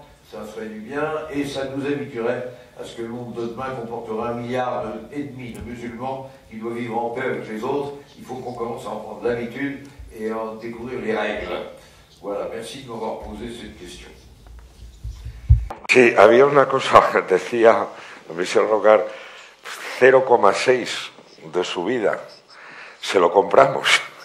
Le quiero decir que nuestras perspectivas en España son de recesión todavía el próximo año, de menos 0,3. Y en cuanto al paro, los que estamos aquí sabemos que somos los campeones europeos. Es verdaderamente, por eso había hecho tanto énfasis en esa cuestión, porque sí, cuando usted ha dicho no podemos lanzar las campanas al vuelo, que diríamos en España, cuando en realidad hemos perdido un 4% y ahora algunos empezarán a recuperar un poco y todavía no se ve, o se ve muy largo, la posibilidad de crear trabajo. Y cuando tenemos en nuestro caso 4,5 millones de parados, difícilmente puede hablarse de brotes verdes. Hoy creo que además tenemos 60.000 más. Es el dato. Me parece que el señor Bruton querría decir algo. Yeah, yes. I was thinking about what Rosario was saying about the problem of the Amazon. And it seems to me it's not realistic to expect the Brazilians not to use the resources of the Amazon to grow their economy unless they are compensated in some other way. Mm-hmm. They have to receive money to compensate them for not using their own territory. And this creates, I think, the problem of creating a global fund that would be large enough to compensate Brazil for preserving this air conditioning system of the world. And this brings us to the fundamental question that we're facing in the world today. We have created a world that is completely interdependent. We are all completely interdependent on one another. Even in the centre of Africa, they are affected by things that are happening, pollution that's created in Pittsburgh or somewhere like that. We have created an interdependent world, but we have no system for governing the world democratically and legitimately. And I think you're right in saying that we're moving from a unipolar world into a multipolar world. But a multipolar world is much more dangerous, actually, than a unipolar world. Because in a unipolar world, at least the great power can make decisions. Sometimes they will make bad decisions, like the decision to invade Iraq, but at least they can make decisions. But in a multipolar world, nobody is enabled to make decisions. And the international institutions that we established in the wake of the Second World War, the United Nations, the International Monetary Fund, all of these organizations need to be radically reformed. The United Nations Security Council overrepresents Europe. The International Monetary Fund overrepresents some other parts of the world as well, including Europe. But there is no sign that we here in Europe, who are, I'm proud to say, we are the pioneers of finding ways of governing globalization. We are doing it within Europe through the European Union, which is the only multinational organization in the world that actually is a democracy. The only multinational organization with an elected parliament. But even though we are pioneers, if you like, of governing globalization within Europe, we are still selfishly insisting that Britain will hang on to its seat on the UN Security Council, that France will hang on to its seat on the UN Security Council. We all want to preserve our quotas and our votes in the International Monetary Fund. And we're not prepared to give the sort of leadership that we should be giving. Gordon Brown recently also suggested that the Tobin tax should be reintroduced as a means of getting the banks to contribute on every transaction towards a fund that could be used to rescue the banks whenever the banks next need to be rescued. He was laughed out of court by all of the other people who heard this speech when he made it in, I think it was St. Andrews about 2 weeks ago. The other finance ministers weren't interested in this idea at all. Now, I think we have got to be prepared to be courageous and confront nationalism in our own countries to create a global order. If we don't, then globalization will have to be dismantled. And we will have to go back to our individual, much poorer, isolated national realities. That would be a much poorer, a much more warlike world. But I think we have gone, and I take the European Union as an example, we have looked to the other side of the river. We have gone halfway into the river, and now we're hesitating about going the rest of the journey. For example, we've created a single European currency. We've created a single financial market, but we don't have a European tax base that could be used to provide funds to regulate and, if necessary, rescue the financial market that we have created and our single currency that we have created. In other words, we have willed the object without willing the means to achieve the object. We're halfway across the river, and we're not sure whether we want to go the rest of the journey or whether we want to run back to the safety of the shore from which we originally came. My sense of the world that we're in today is that it is too late to think of going back to the shore that we originally came from. And it is ironic, sorry to any Swiss people who may be here, if I were to go back to Switzerland, it is ironic that the country that has probably profited most from globalization, Switzerland with its great banking sector, which has financed globalization all over the world, is the country that seems to be leading the way now in wanting to go back to some idea of a single culture world where other cultures, like the Muslim culture, are simply to be made invisible. That type of sort of nostalgia for an imagined past, and indeed it is an imagined past. It's probably a past that never fully existed. The ideal of a completely harmonious Christian Europe. Well, I think if you lived in the 17th century or in the 12th century, you'd probably realize that it wasn't so harmonious even then. But the idea that in the 21st century we can recreate it by simply banishing all signs of diversity, it makes no sense. So we need, I think, not just at the level of values. Here, I agree with the former president of Ecuador, we need values, but we also need instruments of power, global instruments of power to govern globalization democratically. And I think, I'll stop on this, I think the European Union is the model. It's not a political failure. It's a political project under construction, and there are a few design flaws in it, and we need maybe to strengthen some of the foundations. But it's not a political failure. What's missing is courage. And I think we've seen, particularly in the recent use that has been made of the new powers of the Lisbon Treaty, a lot of signs of returning to the bad old national power politics, people saying, we did better than you, we got a better portfolio than your country got, and all these battles for national prestige that seem to be going on around the appointment of commissioners and appointment of people to top jobs in Europe.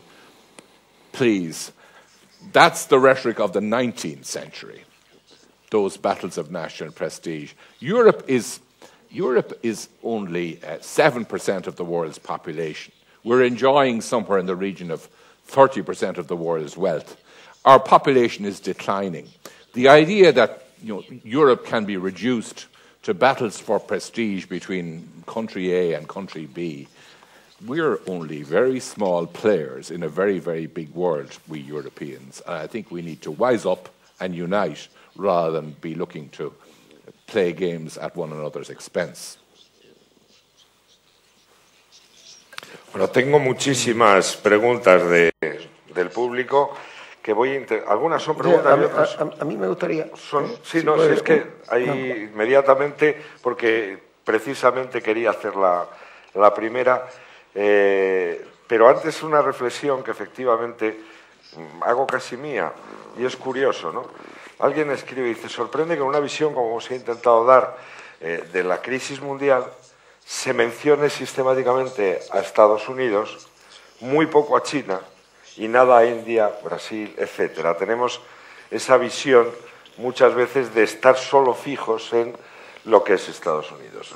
Mientras se va preparando el Michel Rocard, le doy la palabra a don Adán Martín, que tiene aquí una cuestión que le hacen muy puntual, muy en clave española, en clave canaria. ¿Qué piensa usted de que los barcos españoles salgan de Canarias hacia aguas saharauis, auténticos soberanos de sus recursos? Hoy, con el problema de Lanzarote, del activista saharaui en huelga de hambre, me parece que tiene una actualidad.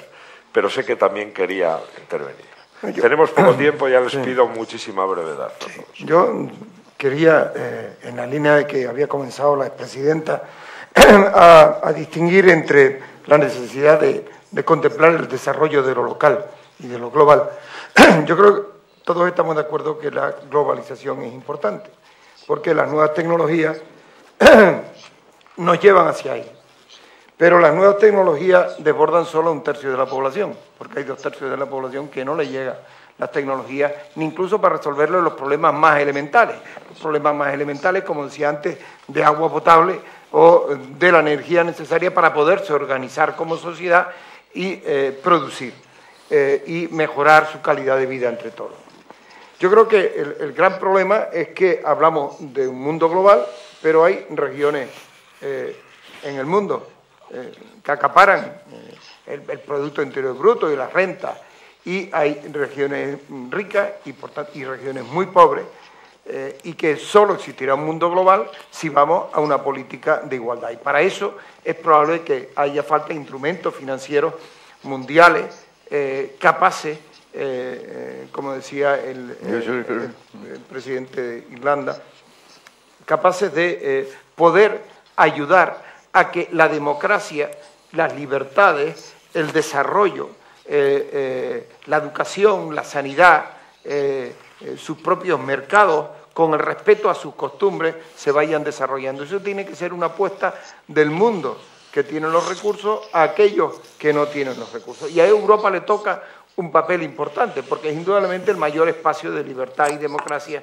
en este momento, el que conforman los 500 millones Pero también le toca un papel en ese mundo multipolar a las relaciones sur-sur. O sea, yo estoy convencido que Brasil, más Chile, Argentina, tienen que tomar un papel de protagonismo en el desarrollo de África, que está también en el sur, y hay que buscar mecanismos de cooperación que nos permitan ese trasvase, para que realmente ese mundo multipolar pueda conseguir tener los instrumentos de poder y los instrumentos financieros para cambiar las cosas. Pero el mundo ha progresado siempre avanzando, de vez en cuando da un paso atrás, vuelve a avanzar a lo largo de los siglos. Y yo creo que seguiremos progresando, no vamos a la destrucción, vamos a construir un mundo. Con crisis, pues claramente con crisis, se ha hablado aquí de la crisis española, yo soy de los que creo que va a tardar más, pero además por una visión, Canarias es una especie de pequeño laboratorio. Nosotros en el año 2003 discutimos que no podíamos seguir con ese motor inmobiliario como iba, porque nos iba a llevar a una crisis. Y se hizo una ley demasiado complicada, que hoy tiene muchas complicaciones, una ley de directrices para ver cómo podíamos seguir creciendo, aplacerando el motor económico de la construcción, que en un territorio limitado sabíamos que no iba a poder tener un crecimiento mantenido. Y tenemos y eso en España hemos llegado casi al 14% del PIB entre construcción inmobiliaria, cuando Alemania está en el 6 y el 7, o sea, eso lo vamos a tener que perder y en el caso canario todavía más, por eso estamos en el 26% de paro, ¿no? Y tenemos, el mundo turístico también va a cambiar y también nos va a afectar de forma importante, eso tenemos que asumirlo, que tenemos que ir corrigiendo políticas a nivel regionales, a niveles de Estado, políticas europeas, políticas mundiales. Pero yo tengo la esperanza y creo que hay que crear el clima para que los grandes se tengan que poner de acuerdo en marcar esa política. Y hoy los grandes ya no son solo Estados Unidos, estoy de acuerdo, es la India, es China, es Brasil, por citar, pero esas grandes potencias mundiales, Japón, que han de marcar un camino para que esa tecnología, ese desarrollo le llegue al resto del mundo. Y me parece clave. Dentro de Europa, las políticas para avanzar. Yo soy de los que creo que el Tratado de Lisboa ha costado mucho, pero al final ha salido. Y era impensable esa Europa hace 30, 40 años, ¿no? Sin embargo, se ha construido. Y creo que en el mundo ha de pasar igual, y creo que hay que poner es ilusión para conseguirlo, ¿no? Respecto al problema del Sahara, realmente es una situación francamente complicada, porque ahí están los intereses mundiales, la seguridad, lo acabamos de ver, por ejemplo, en el problema de secuestro que ha habido estos días, pues sí tiene que ver Al-Qaeda en toda la parte del Sahel. Por otro lado, es indudable que la población saharaui tiene un derecho, respaldado por Naciones Unidas, a que se haga un referéndum y a gobernar. Y es indudable que Marruecos tiene una decisión efectiva. Yo hace muchos años no, hace 5 años, 6 años, me fui a Estados Unidos a hablar con Baker. Baker era el mediador en el conflicto saharaui-marroquí, de aquel momento Polisario en Marruecos. Y me acuerdo que cuando entré por la puerta en Houston de su instituto y le pregunté, bueno, vengo a buscar la opinión de qué es lo que va a pasar en el Sahara, porque para nosotros es muy importante contribuir a que se pueda encontrar un camino de paz y de progreso en esa zona y de seguridad también en esa zona. Y la respuesta que me dijo es, nada, secante, nada. Vuelvo a preguntarle, dice, hombre, queremos ver, no va a pasar nada. Después me enteré que había estado 2 meses negociando, que había fracasado y al mes siguiente presentó su dimisión. Ahí hay un conflicto que hay que tomar por los cuernos, que vamos a ver si realmente las políticas de Obama, que ha habido un cierto compromiso para encontrar una salida en unas mesas negociadoras que van fracasando una vez tras otra y que llevan a que posiciones tan idealistas como la que está tomando esta mujer, tan loable y lo que demuestran los valores tan importantes, pero no ocurran, ¿no? Porque si no estamos en una locura, ¿no? Ahí hay un banco sahariano que fue fuente de conflicto permanente, hay una riqueza importante y la paz y una solución a ese conflicto que hay que buscarlo en las escalas mundiales. Desde nosotros llegamos a ofrecer, yo llego a ofrecer Canarias como plataforma de esos encuentros para ver si allí se podía plasmar. Incluso hicimos algún encuentro con responsables políticos digamos, marroquí, pro Polisario, intentando ver si se podía dialogar.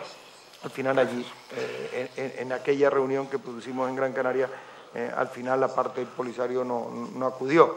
Pero como digo, son de los grandes conflictos por resolver en el mundo, y durante 30 años lo que no hay es derecho a que esté una población en Tindouf como está, y son generaciones que se van perdiendo. Muchas gracias, señor Rocard. Antes de que tome la palabra para esa cuestión que le he planteado, tengo aquí toda una batería de preguntas para usted, que también le pido muchísima brevedad. Relacionada con esta, ¿cómo evalúa usted la mayor participación de países en desarrollo en foros de discusión importantes, como puede ser el G20 o Davos, etcétera? Si cree que sería positivo que esos países se fueran incorporando. Y luego hay una pregunta que ces pays puissent. Que ces pays puissent quoi? Países en vías de desarrollo que se pudieran incorporar a foros de discusión económica exclusivistas como el G20, como Davos, etcétera. Otra pregunta que le hacen, más bien le piden un consejo. ¿Qué consejo nos puedes dar a España para salir un poco antes de la crisis? Porque dice que la impresión es que vamos a ser los últimos en salir de la crisis en Europa, y dice, veremos pronto el final de ese túnel. ¿Qué situación se encuentra la economía francesa? Eso es para casi una conferencia. Y por último, sobre un elemento muy particular de su país, ¿qué opina de este debate de identidad que se ha suscitado en Francia sobre la identidad francesa, la identidad nacional francesa? Ha llegado aquí. Pardon, ¿de quel débat? De la identidad nacional de Francia.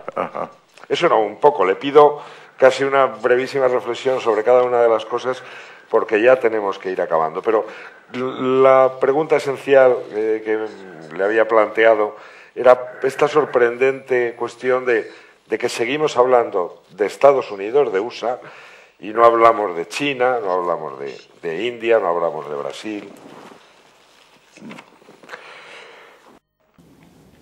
Ouf, ça fait beaucoup de questions pour la fin.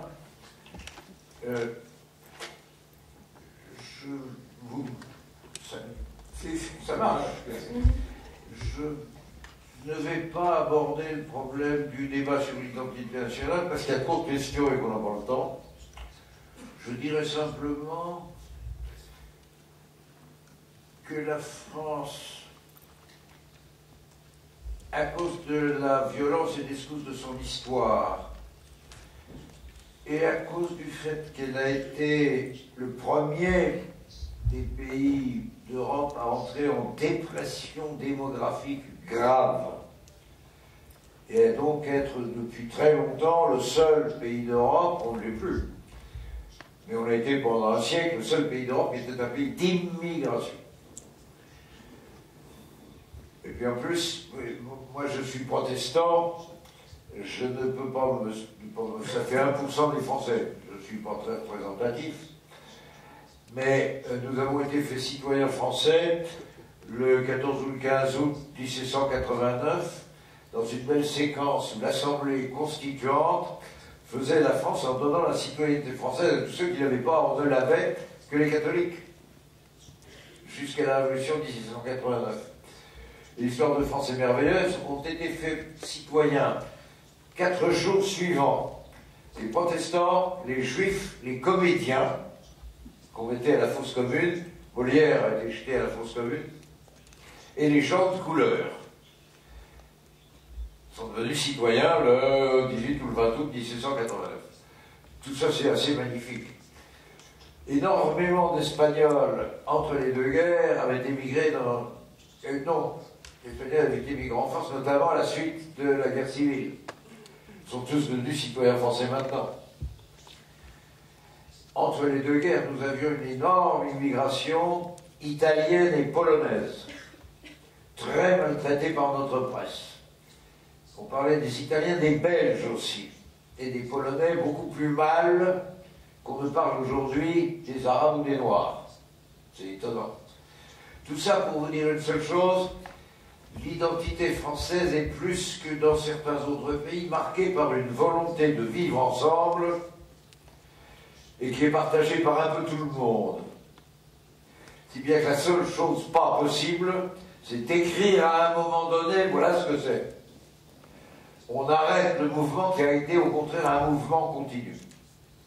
Ça me paraît dangereux, je n'aime pas ça, mais je n'en dis pas plus. Je reviens aux questions centrales. Il y avait une question à laquelle je trouve qu'il n'a pas été répondu complètement sur les raisons particulières de ce qui se passe en Espagne à propos de la crise. Et je vais être obligé, dans un instant, de revenir à l'expression générale de la crise. Rassurez-vous, je vais essayer de faire ça en 5 minutes. Mais la frappe espagnole, c'est sur une détérioration générale de votre macroéconomie, comme tous les autres. Le fait que votre système bancaire avait surdéveloppé l'immobilier et le crédit hypothécaire vous a mis en situation de fragilité plus grande, et c'est pas la spéculation excessive sur l'immobilier, vous en avez trop fait, que vous avez été atteint au cœur, plus gravement que la France ou l'Allemagne. Et puis je reviendrai à la crise en général pour dire la moindre. Mais il y a une question, à propos de la crise, vous ne nous parlez jamais de la Chine, du Brésil, de l'Inde, etc. C'est vrai. On n'en parle pas parce qu'ils ne sont pas en crise. Tout bonnement. Ce qui nous arrive prend sa source et son explication d'une déviance, d'une dérégulation du capitalisme des pays développés, à la fois aux États-Unis et en Europe. Ça se passe à un moment où, depuis une petite quinzaine d'années, la Chine fait des miracles et elle a une croissance annuelle de son produit intérieur brut à 2 chiffres, une quinzaine de % par an pendant 15 ans. C'est-à-dire que sur la période, le revenu moyen par tête des Chinois a déjà dû plus que doubler, sinon tripler, en calcul. C'est formidable. Elle était partie de 0,2% du commerce mondial il y a 30 ans. La seule Chine est maintenant à 7% du commerce mondial. Elle est le plus gros exportateur, le plus gros importateur de charbon, le plus gros exportateur d'acier, enfin, etc. J'en passe et des meilleurs. Et elle arrive en soutien. La Chine a reçu la crise économique dans laquelle nous vivons uniquement par le biais du ralentissement de ses exportations qu'elle nous vendait et qu'elle vendait surtout aux États-Unis. Cet affaissement en Chine des importations, des exportations vers les États-Unis, des affaires des États-Unis, est dramatique. Parce qu'en plus, ils ne sont pas en train de commencer à racheter, les États-Unis. Je pense aussi que la récession est une stagnation sur longue période chez eux. Il y aura plus de 0,6, moins 0,6. Ça ne fera pas, on ne veut pas dire le produit national brut. Or, la Chine, 1,3 milliard d'habitants, avait une stratégie très clairement formulée d'aller lentement dans sa croissance interne et de pousser sa vraie croissance économique par l'exportation. Pourquoi? Parce que la Chine est urbaine, la civilisation en Chine est urbaine, l'école, les lieux de main-d'œuvre éduquée sont urbaines, il reste 800 millions. 800 millions, vous entendez ce chiffre, de paysans qui, eux, sont toujours à 2 ou 3 dollars par jour, et qui, eux, sont toujours très pauvres. Et la Chine sait que si la rapidité du développement qu'elle connaît touche l'agriculture, tout change, tout saute. Les effectifs des membres du parti, qui sont déjà d'une quinzaine de millions de personnes, passeront à 30 millions de personnes et seront à majorité paysanne dans moins de 10 ans. Il y a des comptes à régler. Il y a des conflits sur la propriété des terrains. sur les localisations des secours. Enfin bref, la Chine est aujourd'hui en train de se poser la question de savoir si elle peut centrer sa croissance sur son économie interne par la montée des revenus de ses paysans. Effrayant problème, on verra bien, c'est pas le nôtre. L'Inde va un peu moins vite, avec plutôt de meilleurs équilibres internes, et l'Inde joue aussi un rôle de soutien à la croissance mondiale, mais elle n'est pas davantage dans la... Le Brésil y est un peu plus, parce que ses mécanismes sont un peu les nôtres. Sur le fond de la crise elle-même, parce que j'ai la demande, sortir de la crise. Alors d'abord, premier constat, la très grande difficulté de la crise aujourd'hui, c'est le désaccord entre les scientifiques de l'économie. Le consensus n'est pas fait. Et c'est le silence de la plupart des gens sur la crise macroéconomique. Pourquoi? Parce que la crise macroéconomique, elle ouvre une controverse qui va développer des batailles d'intérêt considérables. Qu'est-ce qui s'est passé? On a plus parlé ici, c'est un peu mon fait, de la déferlante financière. Je ne reviens pas du tout sur la folie bancaire, qui est aujourd'hui en train de se battre pour garder le moyen de continuer à être fou. Le drame, c'est que cette folie bancaire a frappé sur des économies anémiées, fatiguées, je l'ai dit tout à l'heure. En gros, qu'est-ce qui s'est passé? Deux choses, l'une pratique, l'autre théorique. La chose pratique, c'est que dans ces années merveilleuses, 1945-75, où tous les pays développés étaient en croissance rapide, 5% régulière, sans jamais de crise financière, 30 ans, et tous en plein emploi, même l'Espagne, à ce moment-là, fasciste, même vous, en plein emploi, 45-75. On a cassé ça. Qu'est-ce qui s'est passé? Il s'est passé que les sources de cette croissance, c'était beaucoup de sécurité sociale, c'est un stabilisateur du système. Deuxièmement, les politiques suivies d'un nommé Keynes, un Anglais, sur l'art de traiter les fluctuations mondiales. Et troisièmement, et surtout, de hauts salaires. Bon, ben, tant pis, vous ne saurez pas tout sur la crise, je crois qu'il faut y arrêter tout de suite ou je finis? Bon. Mais non, Deux phrases. On a tenu 30 ans sur une politique de haut salaire qui faisait une haute consommation parce qu'il y avait un haut pouvoir d'achat. Le regroupement des actionnaires en fonds de pension, fonds d'investissement, fonds d'arbitrage, hedge fund, a fait que les actionnaires ont pris le pouvoir. Ils ont exigé un dividende plus grand, chassé la manœuvre, d'où la montée extraordinairement rapide du travail précaire et du chômage et des pauvres. Ça fait moins de pouvoir d'achat. Et ça concerne l'Espagne. Dans le produit national brut, la part des salaires est maintenant à 10% de moins que ce qu'elle était il y a 30 ans. C'est tout ça le pouvoir d'achat en moins. Il n'y a pas de mystère. Mais pourquoi ils n'osent pas le dire? Ils n'osent pas le dire parce que c'est le résultat de l'application de la doctrine de M. Milton Friedman, qui trouvait ça très bien puisqu'il veut plus de profit que de salaire. Et nous découvrons dans la douleur que la doctrine est fausse. Et puis ils ne veulent pas le dire parce que pour rattraper ça, il faut revenir à la politique des hauts salaires.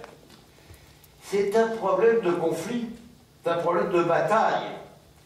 Il faut que la science économique signe qu'elle change de doctrine, qu'elle reconnaît que sa doctrine dominante était fausse, et puis il faut que les gouvernants tombent d'accord pour soutenir les syndicats dans le combat avec le patronat pour augmenter puissamment le pouvoir d'achat de l'ensemble des salariés. C'est 90% de nos populations. C'est le pouvoir d'achat des salariés qui fait la croissance. Le reste, c'est de la poésie. Mais on n'ose pas le dire parce que c'est l'annonce de bataille vigoureuse. Le cas espagnol, il est tout entier là-dedans. Merci, mes chers amis. Muchísimas gracias. Habría muchas preguntas. Podríamos estar toda la mañana. El tiempo se nos ha echado encima y debemos de dar por concluido aquí este interesantísimo panel. Muchas gracias por su asistencia, muchas gracias por su atención y mis disculpas por no haber podido trasladar todas sus preguntas. Buenos días.